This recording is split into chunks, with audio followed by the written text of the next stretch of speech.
Bonjour, donc Yann Hermis, directeur général de la SPL Cherbourg Port, donc du port de Cherbourg, port de pêche et port de commerce. Je suis intervenu sur une table ronde sur la transition énergétique sur le Cotentin. Cherbourg Port est parmi les acteurs de cette transition dans le cadre effectivement de la production de pales d'éoliennes et sur site et le transfert de ces pales avec des manutentions de notre personnel portuaire. En plus de cette participation active, notre démarche, nous, SPL Cherbourg Port, c'est aussi la transition énergétique et la transition écologique et donc de la responsabilité de tous, y compris de la SPL Cherbourg Port. Et nous recherchons donc des solutions de manière à pouvoir apporter notre pierre à l'édifice, avec notamment le renouvellement des véhicules portuaires en tout électrique ou au minimum hybride.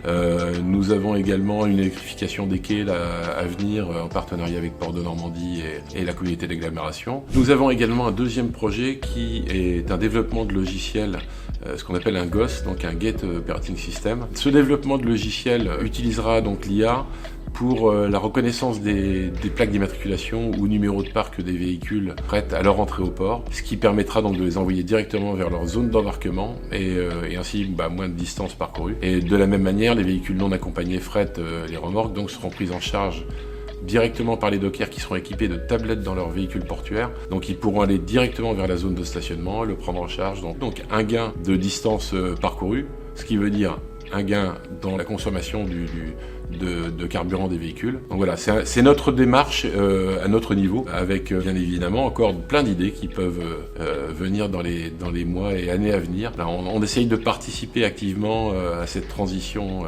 écologique et faire le maximum pour préserver les océans, la mer qui est notre principale ressource pour nous les portuaires.